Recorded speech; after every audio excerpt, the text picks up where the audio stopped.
विहीना पिता वसो त्वं माता शतक्रतो बभूविथ अधा ते सुन्नमीमहे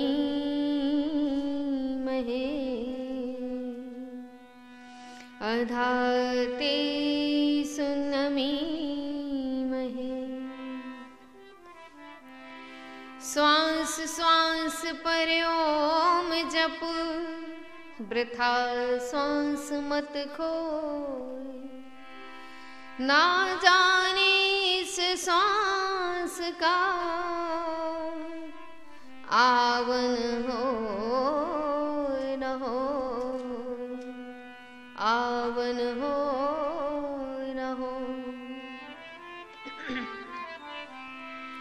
मिट्टी के पुतले चलना पड़ेगा जरूर मिट्टी के पुतले चलना पड़ेगा जरूर।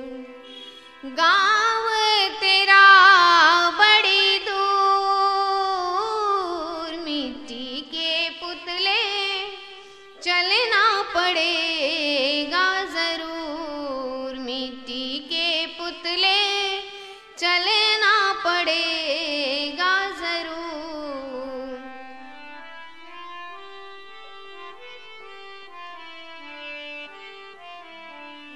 ये जो राजशाही ठाठ और भूमि के पलाट हाट ठाट बाट लाठी यहीं रह जाएंगे।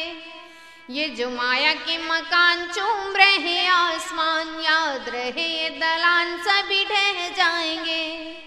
ये जो राजशाही ठाट और भूमि के पलाट हाट ठाट बाट लाठी यहीं रह जाएंगे। ये जो माया के मकान चूम रहे आसमान याद रहे ये दलान सभी ढह जाएंगे। होंगे सभी ये चकनाचूर मिट्टी के पुतले चलना पड़ेगा जरूर मिट्टी के पुतले चलना पड़ेगा जरूर मिट्टी के।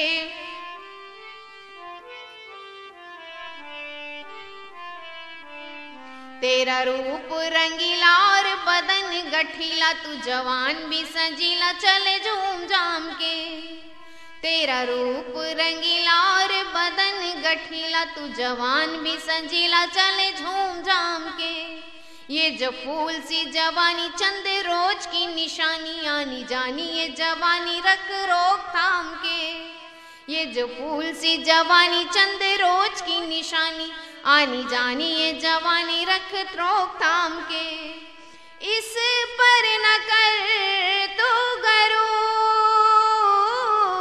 मिट्टी के पुतले चलना पड़ेगा जरूर मिट्टी के पुतले चलना पड़ेगा जरूर। गाँव तेरा बड़ी दूर मिट्टी के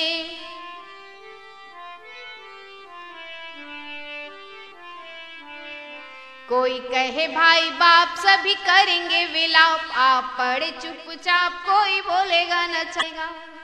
कोई कहे भाई बाप सभी करेंगे विलाप आप पड़े चुपचाप कोई बोलेगा न चलेगा। नाणियां टटोले कोई मुख तेरा खोले कोई पानी 4 तोले तेरे मुख विच डालेगा।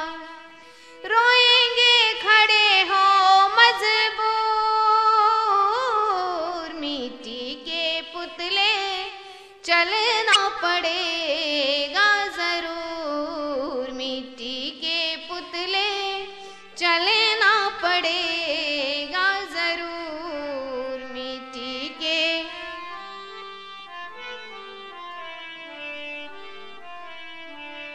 मिले काठ की सवारी रहे पूछ नर नारी आज कहाँ की तैयारी जरा बोल तो सही। मिले काठ की सवारी रहे पूछ नर नारी आज कहाँ की तैयारी जरा बोल तो सही।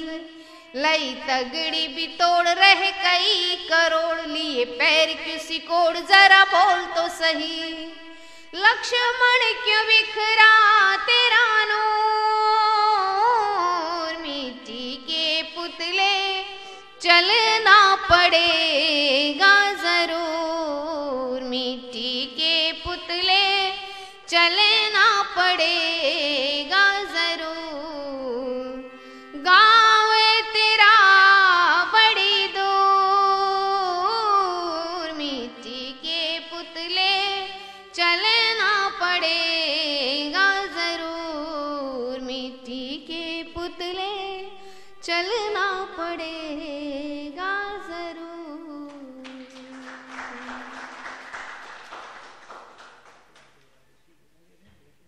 घुमाना पड़ेगा ना।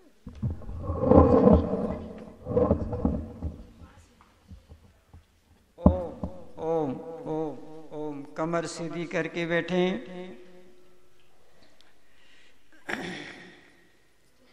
नेत्र बंद कर लें। लंबा और गहरा श्वास, परमात्मा का निज नाम, मुख्य नाम, सर्वोत्तम नाम, प्रिय नाम ओम का उच्चारण।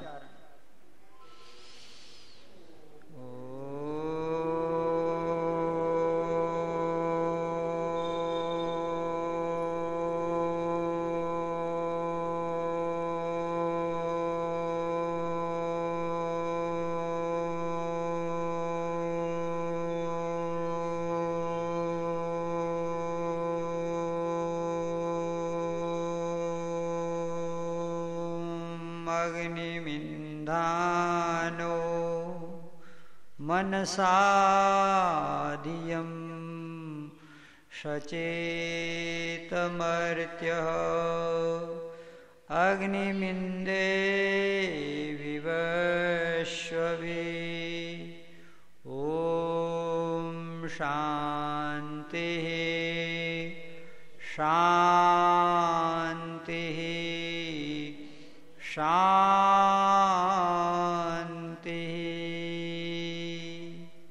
मंत्र की अर्थ को श्रद्धा पूर्वक बोलेंगे। बोली ओम। मर्त्यः,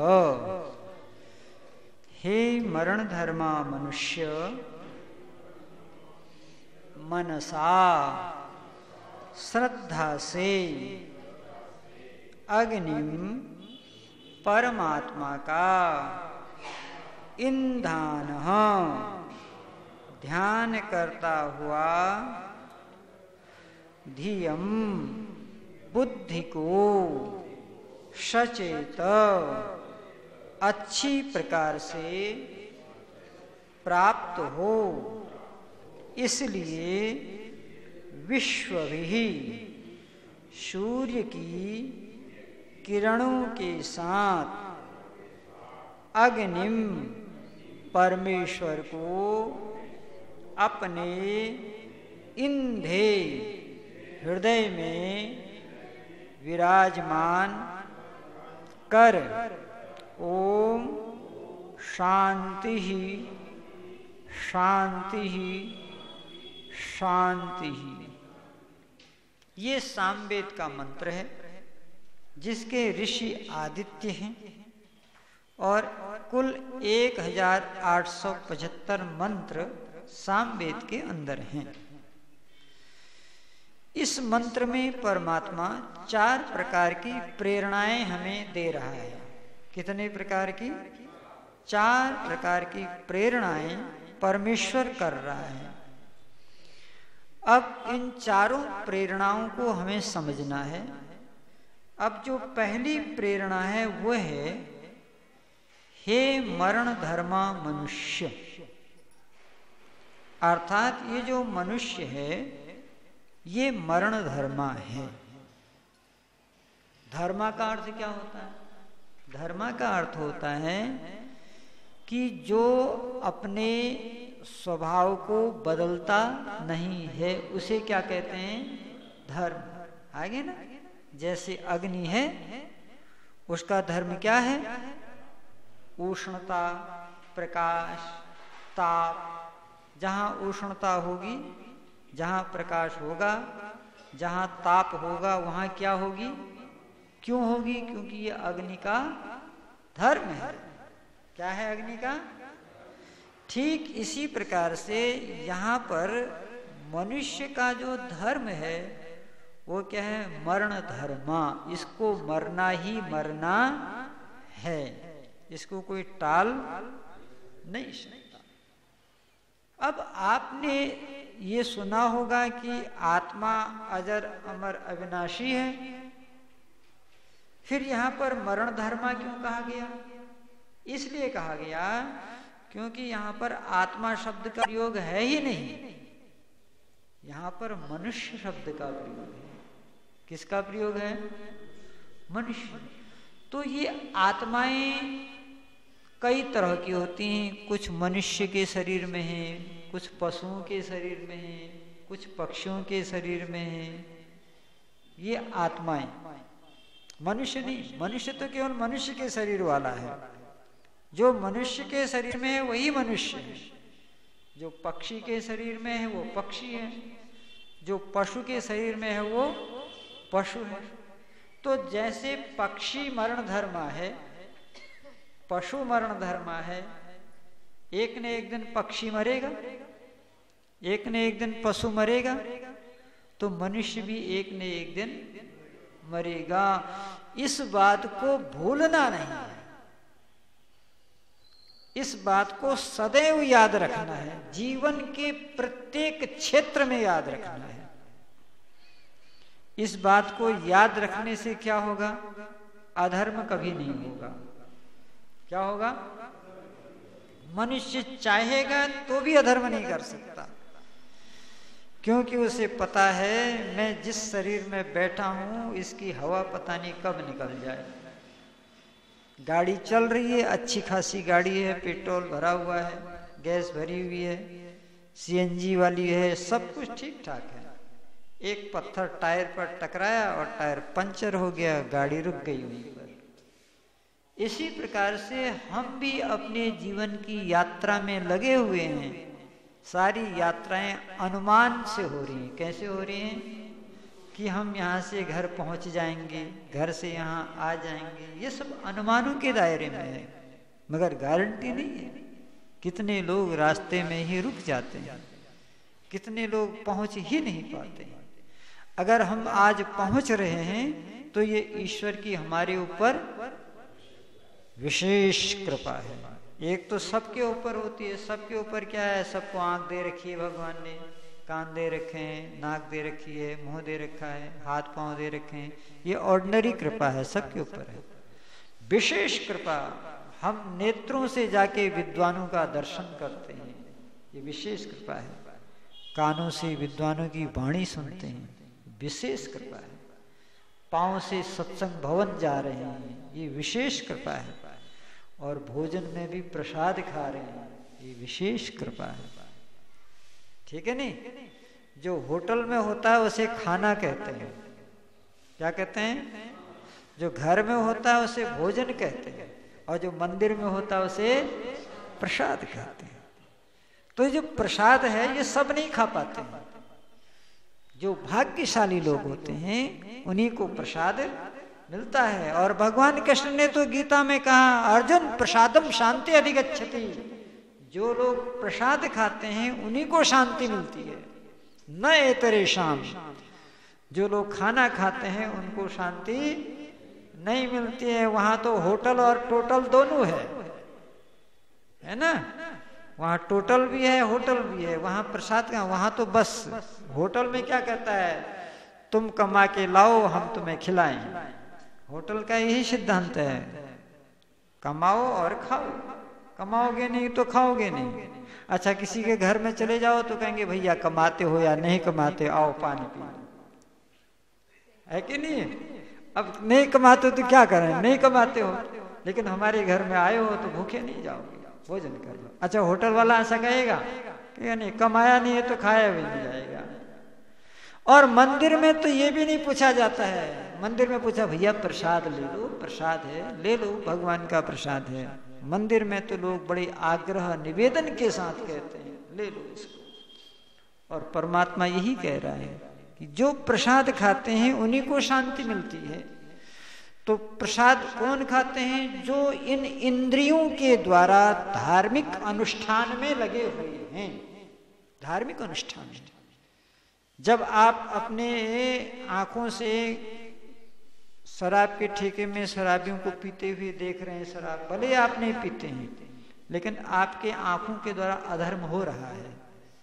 आपका मन उस दृश्य में लगा हुआ है जो मन को भी बिगाड़ देता है, बुद्धि को भी बिगाड़ देता है, और आप घूर घूर के उसको देख रहे हो। आज आप देख रहे हो, कल आप विचार करोगे, परसों आप वहां पहुंच जाओगे। एकदम आदमी पाप नहीं करता है, पाप से पहले उसकी पृष्ठभूमिकाएं बनती हैं और तब जाकर के मनुष्य वहां पहुंचता है। तो इसी प्रकार से जब हम इन इंद्रियों का सदुपयोग करेंगे तब हम मनुष्य कहलाएंगे। अब मनुष्य की परिभाषा सुनो, वेद ने मनुष्य की परिभाषा क्या बताई। अगर हम उस परिभाषा के अंदर आते हैं तब तो हम मनुष्य हैं, नहीं तो हम पशुओं की तरह विचरण कर रहे हैं। संस्कृत के एक विद्वान ने क्या सुंदर लिखा है, आपको याद होगा कि साम न विद्या न तपो न दानम ज्ञानम न शीलम न गुणो न धर्म ते मर्त्यलोके भुवि भार भूता मनुष्य रूपेण मृगाशरन्ति। क्या कह रहा है सुनो, ऐसाम न विद्या, जिन लोगों के पास विद्या नहीं है। अब विद्या क्या है? या विद्या स विमुक्ते, जिससे बंधन कटते हैं उसी का नाम विद्या है। जो बंधन में डालता है वो विद्या नहीं है, वो अविद्या है। याम विद्याम उपासते, जो विद्या और अविद्या की उपासना करते हैं। अविद्या की उपासना करने वाले मृत्यु सागर में जाते हैं और विद्या की उपासना करने वाले अमृत तत्व अश्नुते, वह अमृत तत्व को प्राप्त कर लेते हैं। तो ऐसा न विद्या, जिनके पास न तो विद्या है। फिर वो आगे ऑप्शन देते हैं, है ना। जब आप किसी दुकान पे जाते हैं तो आप कहते हैं भाई हमको ये माल दिखाइए, कितने का है? 100 रुपये का।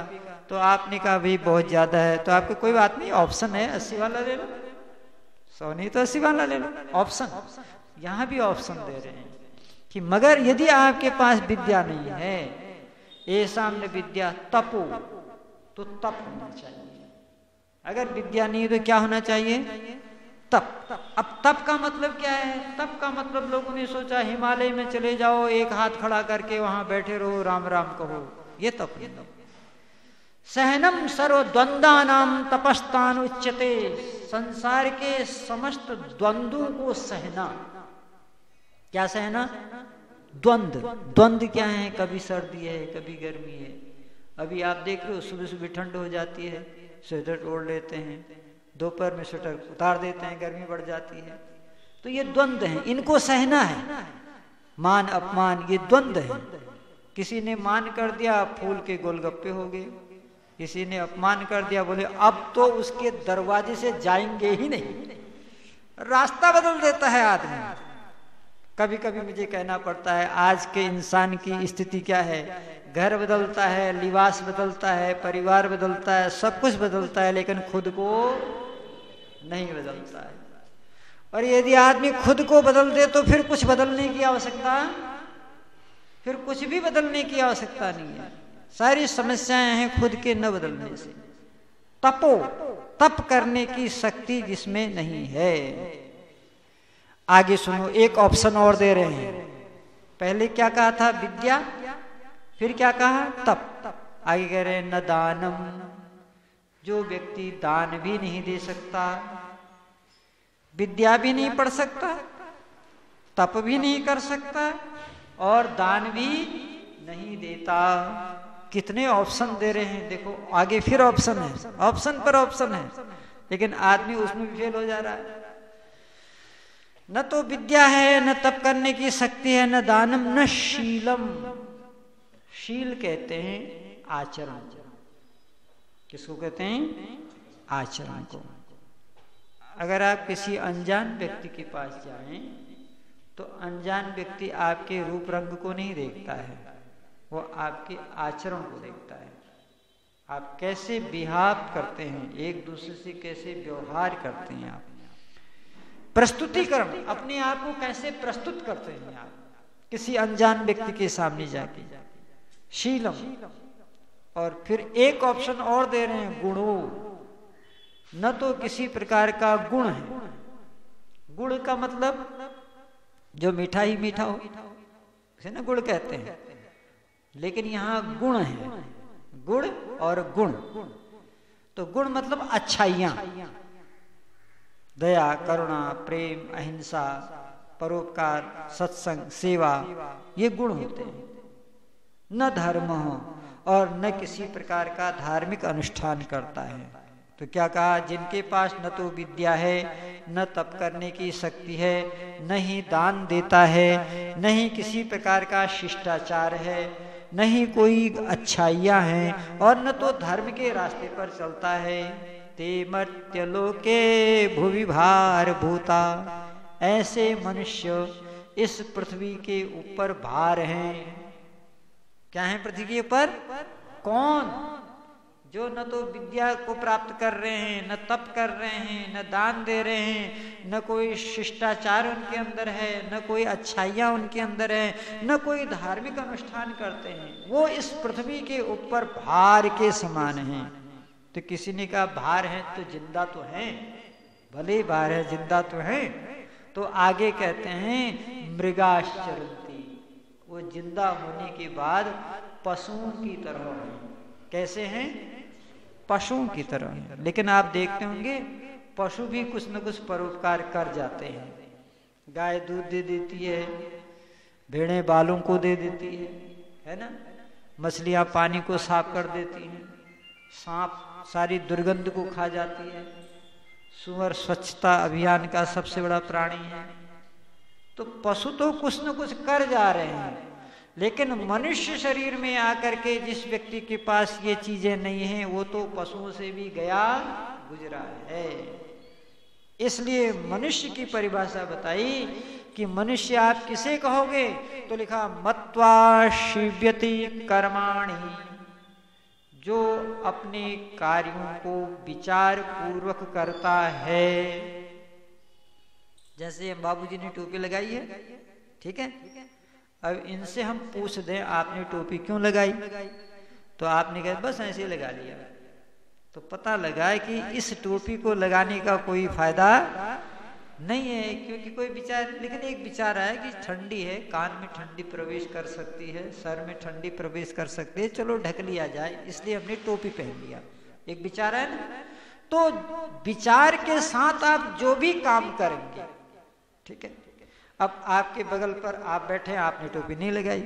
अब आपने टोपी नहीं लगाई तो इसका मतलब ये थोड़ी कि आपके पास विचार नहीं है। आपने कहा चलो थोड़ा थोड़ा ठंडी रहनी चाहिए, अभी से टोपी लगाएंगे तो जनवरी में क्या हाल होगा। तो इन्होंने कहा थोड़ा तप कर लेते हैं। और जो भी आप करो, चाहे तप करो, चाहे दान करो, चाहे पुण्य करो, जो भी आप करो हैप्पीनेस, प्रसन्नता के साथ करो। क्या करो? प्रसन्नता के साथ करो। आपने टोपी पहन ली, मन प्रसन्न है, तो फिर भी वो जाड़ा देगी, वो टोपी गर्मी नहीं देगी, क्योंकि मन तो अप्रसन्न है। मन की प्रसन्नता होनी चाहिए। किसी भी कार्य को आप करो उसमें मन की प्रसन्नता होनी चाहिए, लोगों को लगे कि हाँ आपने जो भी किया बिल्कुल ठीक किया है, ठीक है नहीं। कोई भी कार्य आप करते हैं लोग आपसे पूछ सकते हैं। एक व्यक्ति ने चंदन लगाया था, उससे पूछा चंदन क्यों लगाया? बोला आज सत्यनारायण की कथा घर में थी, ठीक है। इसका मतलब ये रोज नहीं लगाता, जब सत्यनारायण की कथा होती है तभी लगाता है। तो अब प्रयोजन मालूम होना चाहिए। एक व्यक्ति से दूसरे से फिर पूछा चंदन क्यों लगा? कह मंदिर में गए थे, सब लगा रहे थे, हमने भी लगा लिया। सब लगा रहे थे, हमने भी लगा लिया। तो ये कोई बात नहीं है, क्योंकि हमने विचार पूर्वक कार्य नहीं किया। तो इसलिए मनुष्य की परिभाषा बताई। अब देखो दूसरी परिभाषा क्या है मनुष्य की? मननात् इति मनुष्य, जो मनन करता है। क्या करता है? अभी हम लोग क्या कर रहे हैं? हाँ, अभी हम लोग श्रवण कर रहे हैं, अभी मनन नहीं कर रहे हैं। अभी श्रवण कर रहे हैं, सुना जा रहा है, प्रसन्नता पूर्वक सुन रहे हैं। क्योंकि अगर सुनने में असावधानी हो जाएगी तो मनन कर ही नहीं पाएंगे। फिर हम पूछे क्या कहे, हम तो भूल गए। अच्छा, भूलता व्यक्ति कौन है? जो ध्यान से सुनता। ये शर्त जान लो आप। अगर कोई कहता हो मैं हम भूल जाते हैं, इसका मतलब उसने ध्यान से, वो शरीर से तो बैठा था मगर ध्यान उसका कहीं और था। एक छोटी सी घटना हमको याद आ गई, सुनाए आपको अच्छी लगेगी। एक जगह सत्संग हो रहा था, एक माता जी आगे बैठी थी, जैसे माताएं बहनें बैठी हैं। महात्मा जी सत्संग कर रहे थे। तो जब महात्मा जी जितना जितना सत्संग कर रहे थे उतना उतना माता जी रो रही थी, आंसू आ रहे थे। तो महात्मा जी बड़े प्रसन्न हुए, देखो कथा तो बहुत लोग सुन रहे हैं, लेकिन जैसी कथा ये माँ सुन रही है वैसा कोई नहीं सुन रहा है। क्यों? क्योंकि देखो सुनते सुनते इसकी आंखों से आंसू आ गए। ठीक है। मम गुण गावत पुलक शरीरा, कि ईश्वर के गुणों को गाते गाते मन रोमांचित हो जाता। गदे गदे गिरा नयन बहनीरा, नेत्रों से आंसू निकल रहे हैं। बाबा बड़े खुश हुए। तो माता जी बोले, पंडित जी मैं इसलिए नहीं रो रहा हूं जिसलिए आप कह रहे हैं। हाँ, चक्कर में पड़ गए। फिर क्यों रो रही है? कि इसलिए रो रहे हैं कि आपकी जो इतनी सुंदर दाढ़ी है ना, मैंने एक बकरा पाला था, उसकी भी ऐसी दाढ़ी थी, 2 दिन पहले मर गया। 2 दिन पहले मर गया। मैं आपकी कथा को सुन के नहीं रो रही हूँ, मैं तो वो बकरे की दाढ़ी मुझे देख करके अपने बकरे की याद आ रही है। तो इसे सुनना नहीं कहते। सुनने का मतलब यह है कि हमें पता होना चाहिए हमें क्या सुनना है। मननात् मनुष्य हो। इसलिए मनुष्य की परिभाषा बताई कि मनुष्य उसी को कहते हैं जो मनन करता है। और हमारी सनातन संस्कृति के अंदर मनन करने वालों को मुनि कहा गया। क्या कहा गया है ना? आपके यहाँ मुनि लोग आते होंगे ना, वानप्रस्थी। वानप्रस्थियों के नाम के आगे मुनि लगता है ना, मुनि। मननात् मुनि, मुनि ऐसे नहीं लगता है। जो व्यक्ति निरंतर मनन करता है, किसी भी कार्य को मनन करता है। अच्छा, जो व्यक्ति भोजन करते समय मनन करेगा उसको कभी कब्ज नहीं होगी। क्या कहा मैंने?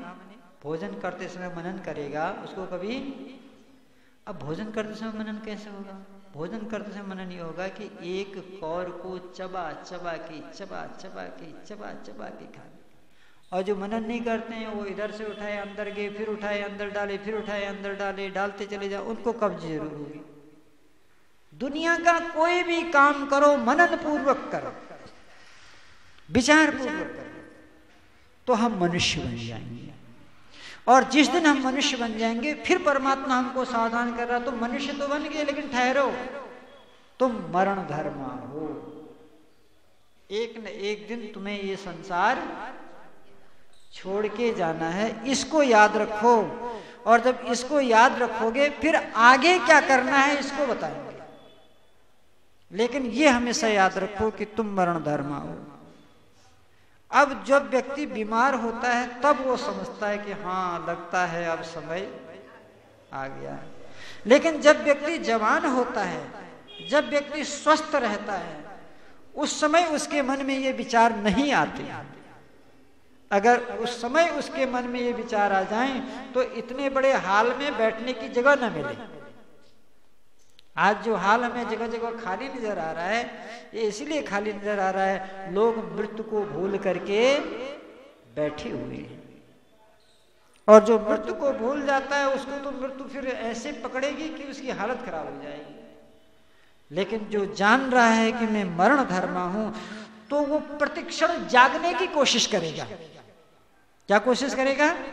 जागने की कोशिश करेगा। और वेद की ऋचा कहते हैं यो जागार तम ऋचाम कामयन्ते, ईश्वर को वही पाता है जो जागता रहता है। इसलिए हमारे वहां उत्तर प्रदेश में एक सन्यासी थे, तो वो प्रातःकाल प्रभात फेरी करते थे और प्रभात फेरी में आवाज लगाते हुए जाते थे, 5000 साल से सोने वालों जगो, 5000 साल से सोने वालों जगो, 5000 साल से सोने वाले जगो। इसका मतलब क्या हुआ जी? इसका मतलब यह वो ये कहते कि 5000 साल पहले पूरे विश्व में वैदिक धर्म था। आज 5000 वर्ष हो गए हमको सोते सोते, इसलिए 5000 साल से पहले वाले जगो। तो आप भी अपने मित्रों को कहा करो 5000 साल से सोने वालों जगो। अगर वो फिर कैसे जगह, बुलाओ आर्य समाज। आर्य समाज जगाता है आपको। राही तू जाता किस ओर है, आर्य समाज इस ओर है। तो आर्य समाज के द्वारा ये मानव निर्माण की श्रृंखला जो हमारे बीच में रखी जाती है, उसका मूल आधार परमपिता परमात्मा की कल्याणी वाणी वेद है। चलिए आज का प्रश्न लिखिए। आज का प्रश्न है मनुष्य की परिभाषा क्या है? आज का प्रश्न है, छोटे छोटे प्रश्न है। मनुष्य की परिभाषा क्या है? ओम द्यौ शांतिरंतरिक्षं शांति पृथ्वी शांतिरापः शांतिरौषधयः शांतिर्वनस्पतयः शांतिर्विश्वे देवा शांति ब्रह्म शांति सर्वगुण शांति शांतिरेव शांति सामा शांतिरेधि। ओम शांति शांति शांति। सत्यनारायण जी कल से आप यहाँ बैठेंगे, आपकी कुर्सी ये है, ठीक है? हाँ धन्यवाद। जो बोले सो वै वैदिक धर्म की, सत्य सनातन वैदिक धर्म की, महर्षि देव दयानंद की, गुरुवर ब्रजानंद की, भगवान राम की, भगवान कृष्ण की, आर्य समाज, वेद की ज्योति, ओम का झंडा, वैदिक ध्वनि।